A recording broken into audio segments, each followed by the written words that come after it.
They killed my family to get to me. What do you know about my family? Fair enough. All right, guys, we're here. It is time for punishment. Punisher season 1 on Netflix. It's here, guys, and I finished all the episodes. And I gotta say, right off the bat, it is one of the best Marvel shows on Netflix. If I had to rank it, man, it's a tie between um, this Punisher season 1 and Daredevil season 2. You know, the more I think of it, is Punisher wins easily. I enjoyed it that much. But anyway, yeah, we're gonna do non-spoilers in the first 5 minutes, and then we're getting to heavy spoilers. Talk about all the episodes, everything, the twists, the violence, everything, guys. So if you haven't seen the show, definitely watch it. Oh my God, it's so worth it. They done justice to the Punisher finally. So yeah, all right, right off the bat, guys. Let me know if you like my Punisher shirt. Anyway, right off the bat, let's start with Jon Bernthal's performance. Jon Bernthal, my God, just crushed it as the Punisher. I don't see anybody else playing Frank Castle other than Jon Bernthal. He really impressed me in Daredevil season 2, and he continues to flourish into this role. There's just so many layers to his character, the way his character develops throughout his entire season, his backstory, everything just worked. And they tread into dangerous grounds at times because they tackle some controversial issues such as PTSD, gun control at one point, terrorism, you know, all that. And it just all worked. And it made this story, which could have been very cut and dry, basic, just shoot 'em up style, you know, just Punisher Warzone style. And I'm glad they avoided that. We got instead what we got was a slow burning character development type story arc for Frank Castle, and then all these other characters we meet along the way. I have a few nitpicks with certain characters. We'll get to that in time, but overall, God, it was just so good. And I mean, if you were worried that they were gonna water down the violence, or it wasn't gonna be too violent, or true to its nature of the comics, like Punisher Max, oh, buddy, I'm telling you right now, you never seen violence like this, especially on Netflix, in a TV show. My God, do they push the envelope? They raise the bar, and they go for it. They don't hold back at all. The violence just keeps topping itself. But it wasn't explicit or excessive. I feel like it was not only was it needed, but the way it was handled, it was executed so well. You know, it was never over the top. Like I said, it could have easily gone like that movie Punisher Warzone, which is a piece of crap. They could have just nonstop every episode. Oh, could you imagine? I mean, at a point, you get desensitized to the violence, and that's not, you don't want that with a show like this where the central character, the main character, you know, is a vigilante, you know. So they just handled it so well. And with the storytelling is at its best. But yeah, like I said, Jon Bernthal gives just an emotionally charged performance.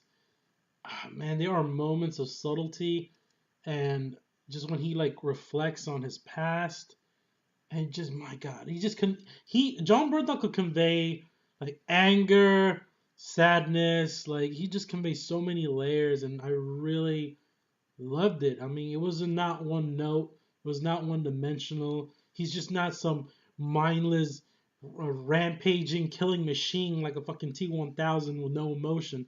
He's not like that at all, guys. This is a very broken man, and from episode one, you really get to see that. Like he doesn't just want to be the Punisher every time. He feels like it's a necessity, especially where the story goes, and it makes it so personal for him. He can't turn off the switch. He can't stop. You know, man. Like I said, Punisher season 2, he really sold me. especially with the penny and dime scene. He should have gotten an Emmy nomination for that scene alone in Daredevil season 2. But that scene is what sold me on John Bernthal. We get more of that. One badge, two badge, penny and dime. Just oh my god. I'm definitely gonna get a Punisher poster. We'll put it right there. We'll put that bad boy right there. Here, yeah. So right John Bernthal is definitely get my camera angles mixed up. Sorry, like in this series, and he just knocks it out of the park. And I can't praise the man enough. He deserves an Emmy nomination. I don't stand the mixed reviews on Rotten Tomatoes. That's why I don't rely on that stupid fucking site anymore. But yeah, highly recommend it, guys. It's a 9 out of 10. I can't praise it enough. It's so good. It's particularly the last 3 episodes just blew me away. All right, so here we go. Spoiler talk. Spoiler talk. We gotta talk spoilers, guys. Let's start with episode 1. What a great opening. We get Frank trying to kill those was that Hell Dogs or Dogs Angels or whatever that biker gang from Daredevil season 2. He's killing the remaining members, guys. Everybody that was involved in that shootout at the merry-go-round where his family got killed. So he's just driving the van and just wrecking them with a shotgun. He's just, man, it's so badass. And then he snipes. This was incredible. He snipes. He takes out a cartel member from across the border from El Paso all the way to Juarez, I think. My God, that was impressive. Holy crap. Frank Castle to the T, man. Anyway, and then he gets like this lawyer guy or whatever in the bathroom stall, which was hilarious. And then we just jump 6 months. And the story kind of slows down here. And I was a little worried. I was like, oh boy, they're going to stretch this out. They're going to draw this out. But the slow burn, it makes sense and it pays off. You know, and oh my God, I was just so pleased. I was so satisfied through and through. And just the first episode alone, I really enjoyed how Frank was subtle. He was just, underground, just trying to remain low key, just trying to get on with his life. He's taking his frustrations out on his construction job. He's always hammering that wall, dropping that hammer more than Thor, And yeah, these guys give him shit about it. And it all ties into the end of that episode, which I loved. When they got that one Spanish kid, that one group that kept giving Frank shit. They got him mixed up in a robbery, and the kid ends up getting made by those Italians. So they try to dispatch of him, trying to bury him in the cement mixer, trying to murder him. Frank finally uses that sledgehammer. My God, it's hammer time, bitches. He just hammering them. Just brutal stuff. The brutality is crazy. For a Marvel show, this is the most brutal. They don't hold back. And how is this even gonna be connected to the MCU? Can you imagine? I mean, can you imagine? Maybe the Punisher will get shit done in Infinity War. Maybe he'll be the one to snipe Thanos from all the way from El Paso to New York City. You know what I'm saying? Can you imagine? That's it. Oh, you just call the Punisher. He'll clean house. He'll take care of business. No questions asked. Anyway, yeah, season one, episode 1 was a great start. Then we get into like episode 2. We meet characters like Madani, which, in my opinion, is one of my nitpicks. She wasn't really fleshed out as a character. Her character was the weakest one, in my opinion, on this show. She's trying to get Frank for the shit that he did in the military, and those like when it was being run by Rawlins, that program where they turned these military men into hitmen, and they were just wiping out these insurgents off these lists or whatever. And then that one policeman found out and got killed, and Frank was the one who pulled the trigger. That was her partner. And Agent Madani was just it was there to serve the plot, but towards the end, she really didn't have a whole lot to do and ended up getting shot in the head. We'll get to that. But yeah, her character was just one of the weakest parts. Wasn't fully fleshed out. That's when the show kind of like dragged a little bit, in my opinion, when it was so centered around her and Homeland Security and all that. So even when her partner died, I wasn't fully invested in this character. I mean, it was shocking, but other than that, I mean, this character didn't offer a whole lot. and her story arc was like meh, you know. So yeah, that's my opinion on Madani. The only thing I can say is, I mean, that girl is horny as hell for for Billy, you know, for Bill. We'll talk more about him. His character was amazing. Yeah, and but along the way we meet Curtis, who is war vet and military friend of Frank Castle, and I did enjoy his character arc. Oh man. And then we get introduced to Lewis.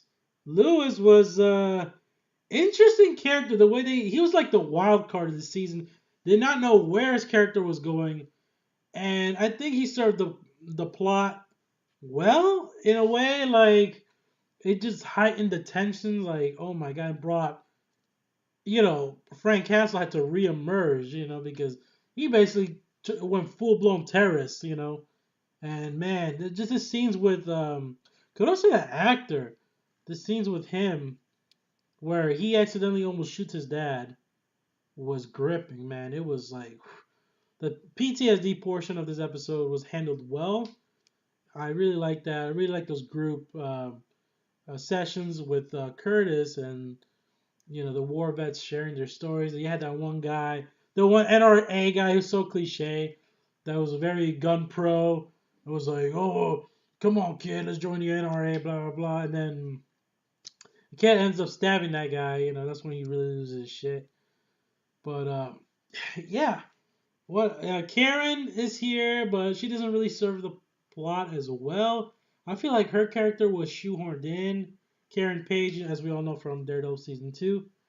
And I could have done without her character. What really made this story so cohesive and so interesting and invested, I was so invested, were the characters of Micro and his family, the Liebermans, I guess. And yeah, man, I love the actor who plays Micro. The comics, Micro is somebody like me. I was chubby guy. But shit, they should have had me play Micro, damn it, Frank. Let's go, Frank. I'll help you out. You don't have to kill him by yourself. Anyway, I would probably just stay in the van, honestly. So yeah, Micro, man, his interactions with Frank. In episode 2, him tailing Frank and then Frank turning the tables, finding his underground lair, living in the basement for over a year. And his story was just fascinating how he was trying to do the right thing and he almost got killed for it. And he's been hiding just to protect his family. He faked his death.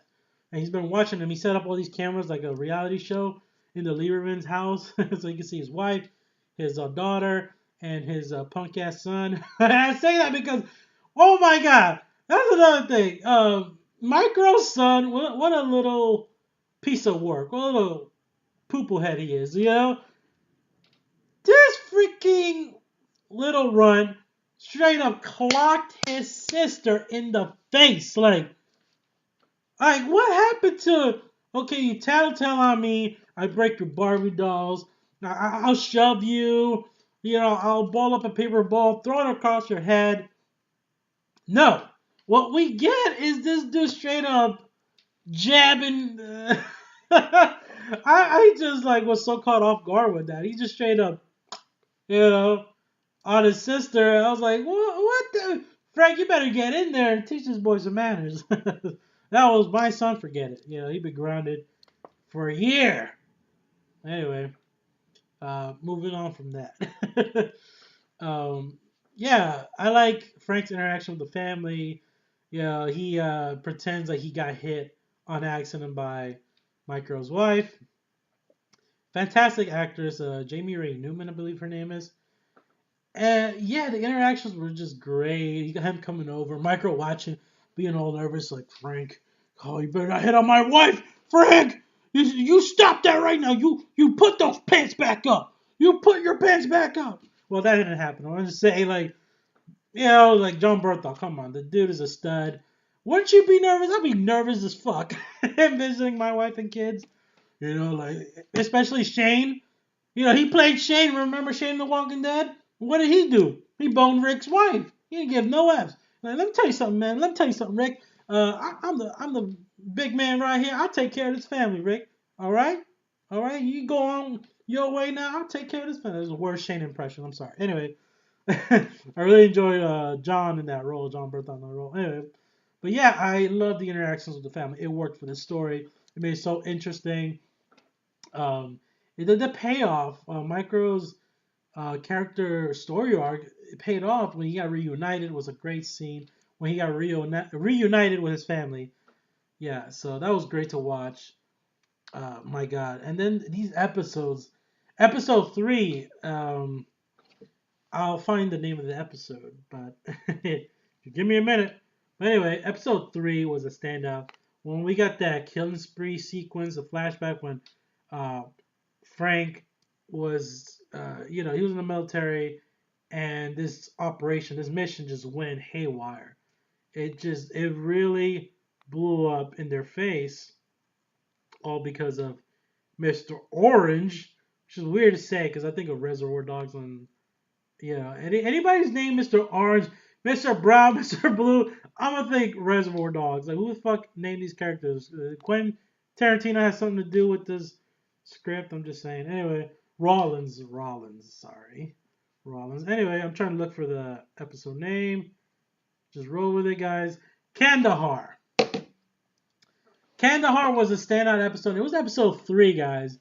And just, man, that song playing in the background when Frank just demolishing these insurgents, stabbing, and that's when we got the first, like, real taste. Like, oh, you think this is brutal?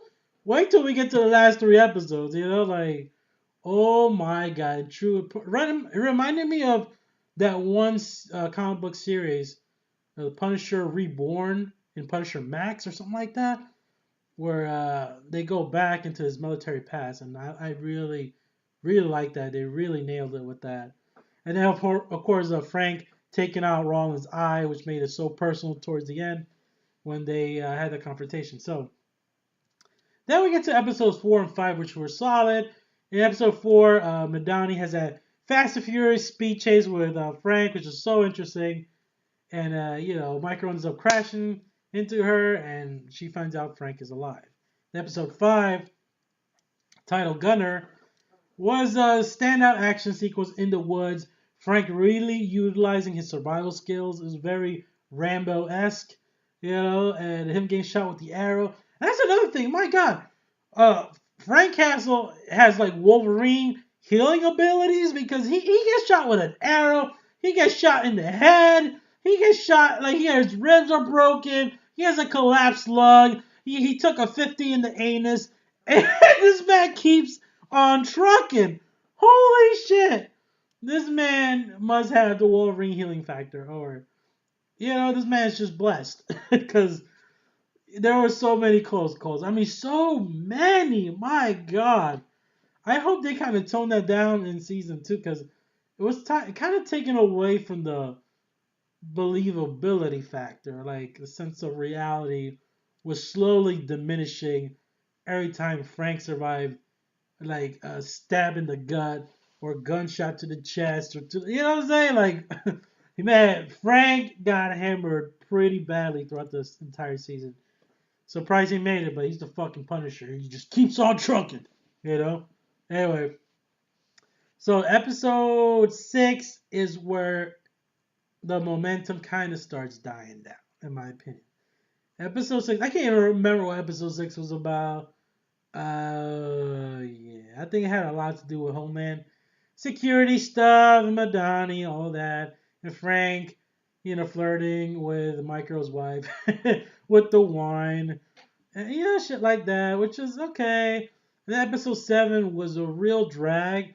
The only thing that happened was he tried to assassinate Rollins, and the glass was bulletproof, which I think was a cop out. Micro and Frank clearly should have, staked out that CIA safe house and just, you know what I mean? Come on. But episode 8 is where it gets back on track.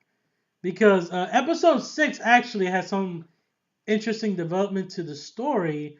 The character of, is that Billy? I believe his name is, what is his last name? Billy Barnes or Punisher? Billy Russo. Billy Russo, played by Ben Barnes. That's the actor's name.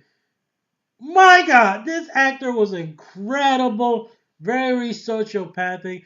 He had like a mix of Christian Bale's American Psycho, where he has like this yuppie esque look, like this pretty boy look, but there's just some awful inner demons within him. You know what I mean? Like, man, this guy blew me away, and his story arc was incredible. If you read the comics, he turns into Jigsaw, and the way that was handled was perfect. It couldn't have been handled any other way. So, he ends up killing Madani's partner, which was a crazy sequence. Where she sets up that fake sting operation for Frank to lure out these people because she finds a bug in her office, and she got her partner killed. And when Danny's always trying to, jump on top of Billy Boy every chance she sees, every chance she sees him, like so over sexualized, like oh Billy, you know what I'm saying? Like oh god, Madani's character was weak, but boy, Billy Russo really came to his own. What a fleshed out villain he was. Rollins was kind of one note and one dimensional. He wasn't the true villain. It was always Billy Russo leading up and building up to become Jigsaw. So he's definitely going to have a pivotal role in season 2. I'm telling you. So yeah, Billy Russo, man, this actor is amazing. Ben Barnes crushed it. He was probably my second favorite performance next to Micro. And then from there on, we get into the Lewis storyline. He comes in, and then Karen comes in, and we get this crazy terrorist on the run of NYC. And that confrontation with Curtis and Lewis had me on edge. Like I said, I thought Curtis was gonna die, and I'm glad he did. I'm glad he made it through because he has a lot of heart, for the shit he went through. He's the only one with a clear notion, a clear state of mind. Even though I'm pretty sure he probably struggles with PTSD too, but he's just like one of those guys that you want as your mentor. He was no matter what, he was always trying to bring Lewis back into the group because he saw how he was unfolding, how he was just losing his mind, like what this PTSD was doing to him. You know, and at first I was a little sympathetic to Lewis, but man, when he went full blown just jihadi mode, like what the fuck? Oh my god. But anyway, that was an intense turn of events, where he started making these Claymore mines and just started bombing NYC. Like I said, very controversial stuff, but I think it worked. It worked for the show, for the storytelling narrative they were going for. It really worked, and I like the hotel sequence. Lewis blowing himself up, true terrorist fashion, and Madani having that standoff in the staircase with Frank and Billy, and then Billy finally revealing, like, that's right, I'm the one that stabbed your partner. Oh man, so yeah, and then we get to the last 3 episodes, which was glorious. We got to see Punisher let loose. Oh! Sorry, I had to do it. Anyway, yeah, I was like jumping, like we finally get that amazing sequence we were all so hyped about in the trailer, and it paid off. The Metallica one song, remember in the trailer where just Frank is like, "Yeah," just that sequence was everything I needed. Like just I felt complete. I felt like Tom Cruise and Jerry Maguire. You complete me, Frank, when you kill people, true Punisher style. And man, that buildup was great. Him, getting the skull back, putting it, spray painting on his tactical bulletproof vest. Man, this is the most well choreographed show, and what I mean by that is the action sequences, the fight sequences are just shot incredibly well. Everything's edited so well, and man, just I'm telling you, this story they made it work, guys. And of all characters, the Punisher. So I really enjoyed episodes 11, 12, 13. I've been rewatching those 3 episodes alone. Oh my god, so amazing. And then Micro's reunion with his family was so touching, was so moving. First he reunites with his daughter, and then later on with his wife. He had to fake his death like twice, which is so dramatic. I'm surprised Mrs. Lieberman didn't just sock him in the face, But she was mad, but I'm glad she got over it. They had some makeup sex, which was totally warranted for, and Micro definitely deserved it. I mean, the man is hung like a moose, people. So that was the funniest thing, by the way, when he got drunk, when he saw that episode when he thought the cameras went out. He's like, "Go check out my family, Frank," and then the cameras were working, and he saw his wife make a move on Frank. I knew it was gonna happen. He got so drunk, he took a swing on Frank, and Frank just put him to sleep. He gave him that sleeper hit, like. Like, sleep it off, Micro. Just sleep it off. Anyway, yeah, they're dynamic, Micro and Frank. I love their relationship, their friendship. I hope we get to see more of that, even though Micro now is like settled. He got his family, he got his life back. But I'm curious to see where it goes from there. And let's talk about, for me, the best episode was episode, I have to say 12, titled Home. My God, that was just an emotionally moving, emotionally gripping episode. I got chills.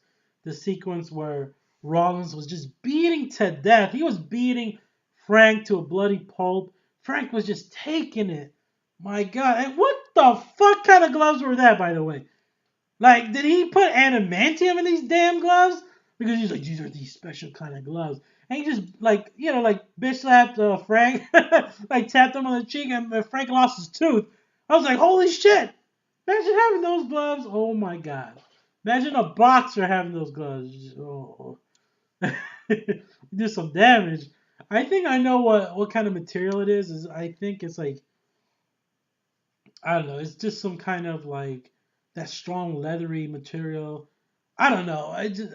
I can't think of the name, but if you guys know, let me know. But yeah, man, Rollins just man, just so he has such a resentment to Frank. He wanted to be the one to kill him, and I like Billy's conversation with Frank when he looked Frank in the eye, and well, Frank looked him in the eye and said, "Oh, did you kill my family? Did you have anything to do with it?" He said, "No, I made sure I had nothing to do with it." He's like, "Oh, but you knew about it." And then Frank was in tears.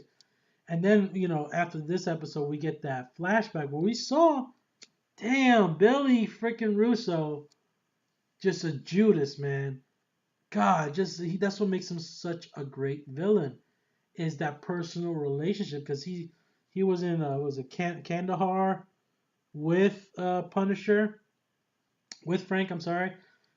And yeah, just my God, he was working with Rollins this entire time, and he knew about what was gonna happen to Frank's family, and the just seeing the flashback, man, it just was brutal because he had a close relationship not only with Frank but his family, and that was a devastating blow.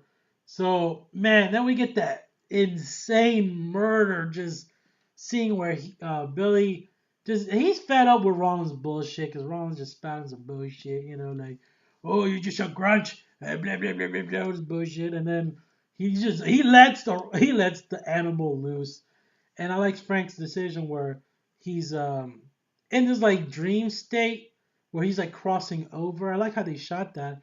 It was kind of weird though when they kept cutting to like Frank banging his wife. And Rollins was beating the shit out of him. He's like, what was that? I was thinking like, what is he hitting him so hard? He's just getting turned on, having like vivid, sexy fantasies of his wife. Like, oh.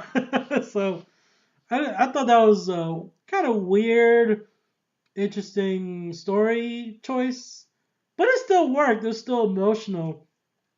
And when he said, "I am home," and then he rather take revenge than cross over and be with his family. And man, that was brutal, stabbing Rollins repeatedly, just and beating him. I like the way the camera shook every time he landed a punch. Like, oh, oh, oh, so brutal, man. And then he just put his thumbs through his eye sockets. My God. Anything with thumbs being put in eyes, I'm done. I'm just like I had to look away. That part was just what the fuck. Yeah, true Punisher Max. So anybody All you naysayers were like, it's not true to Punisher. Watch that fucking episode and shut up. Seriously. Oh my god. He just left him a pool of blood. Just a bloody mess. And then we get into the final showdown. I love Billy versus Frank in the merry-go-round. It's such a fitting end. And his transformation to Jigsaw was amazing because we know the birth of Jigsaw. We know in the comics Frank throws him through a plate glass window. Disfigures, fucks up his face. Frank fucking put his face through the mirror like numerous times, and then that screeching. Oh, it was like nails on chalkboard. I had to turn away in that part too, just because my God, the actor Ben Barnes. Kudos to him. His screaming sold the agony, just the pain he was enduring. I can only imagine, like when he's just scraping, like just oh my God, it was. My God, this Punisher is the shit, people. This is true Punisher right here. They really nailed it with this show. Just, like I said, the brutality, the violence, when it happens, man, whew, you feel it, man. It's like a nail gun hitting you right dead center. Like, oh shit, you know? Yeah, man. That confrontation was amazing. Everything that led up to that final confrontation just paid off. Just Billy Russo and Frank Castle's journey throughout this entire season, and they did something different because in the comics, Billy Russo was just like some mobster dude, and then he turns into Jigsaw, and then he's after Frank. But here, I love how they made it personal, and I really enjoy that story element. You know, it just made it work, and just I loved it. Yeah, so we're gonna get Jigsaw in season 2. It's definitely, especially when the last shot was the bandages in his face. Oh my God, scary stuff. I can't wait to see how he's gonna look like. Like this motherfucker. Oh my God, I can't wait. And I hope they get the same actor. They better get him back and just like his face doesn't have to be too disfigured. I mean, like what I mean to say is I don't want to be too disfigured where they just get like some stunt guy to play Jigsaw like they did with Night King and fucking Game of Thrones. You remember? They switched out that actor from Hard Home. The actor in Hard Home who played the Night King was the Night King in my opinion. Anyway, sorry, getting off topic. Anyway, so yeah, guys, yeah, I'm gonna wrap it up. I love this season. Highly recommend it. 9 out of 10. My God, they really captured the Punisher well with this show. Everything that led up to it was fan-freaking-tastic. Just these actors were great. The story was very cohesive, very focused. They knew where they were going. Them tackling modern day issues like PTSD, just all these emotional gripping scenes. I didn't think was gonna work and be in this type of show, and it was. And man, so yeah, guys, post your comments. Let me know what you thought of Punisher season 1. What did you think about the characters? Did you think that this show truly captured the essence and feel of the Punisher comics? What did you think of Jon Bernthal's performance? And are you excited for season 2? What did you think about the villain, Billy Russo? What do you think about his transformation to Jigsaw? I want to know. So post your comments. Let me know. Give this video a like if you enjoyed my thorough review.